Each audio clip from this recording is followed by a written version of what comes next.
यह बहुत साल पुरानी कथा है। मृकंदु नाम के एक ऋषि थे। उनके पत्नी का नाम मरुदमती था। मृकंदु और मरुदमती दोनों वन में सादगी का जीवन जीते थे। मृकंदु ऋषि और मरुदमती एक ही कमी महसूस करते थे, उनकी कोई संतान नहीं थी। दोनों शिव के भक्त थे और नित्य भगवान शिव जी की उपासना करते थे।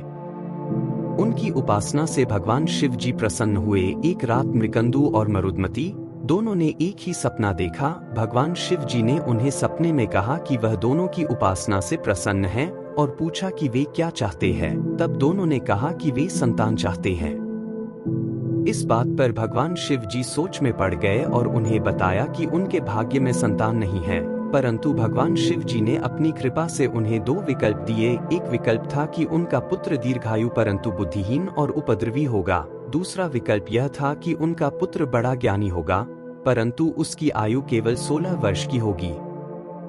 इस बात पर दोनों ने तुरंत उत्तर दिया कि उन्हें ऐसा ही पुत्र चाहिए जो बड़ा ज्ञानी हो, भले उसकी आयु कम क्यों न हो। भगवान शिव जी तथास्तु कहकर अंतर्धान हुए।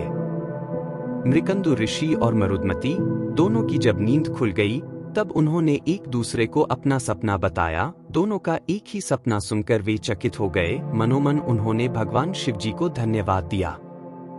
भगवान शिव जी की कृपा से मरुदमती को पुत्र हुआ। उस पुत्र का नाम उन्होंने मार्कंडेय रखा। मार्कंडेय बचपन से बहुत तेज दिमाग का था। उसकी सब बहुत प्रशंसा करते थे। मृकंदु ऋषि और मरुदमती खुशी से पुत्र के साथ अपना समय बिताते थे।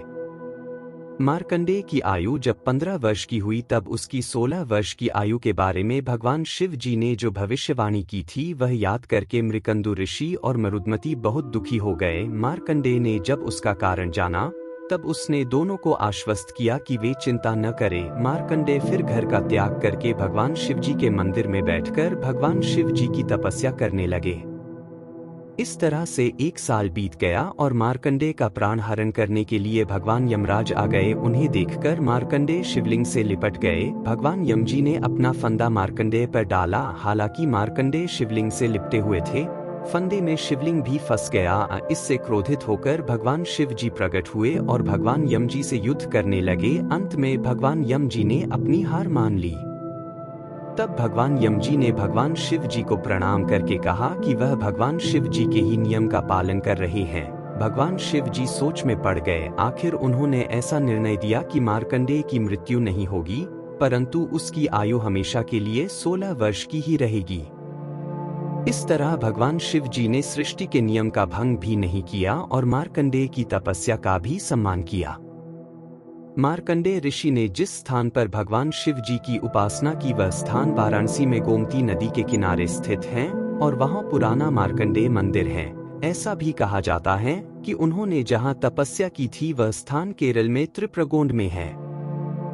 मार्कंडेय ऋषि ने मार्कंडेय पुराण की रचना की। इस पुराण में उन्होंने बहुत सारी बातों पर ज्ञान दिया है। मार्कंडेय ऋषि की कथा भागवत पुराण और महाभारत में भी है। मार्कंडेय ऋषि की गणना 8 चिरंजीवों में होती है। 8 चिरंजीवों का प्रातः स्मरण करने से मनुष्य व्याधिमुक्त होता है और उसे दीर्घ आयु की प्राप्ति होती है।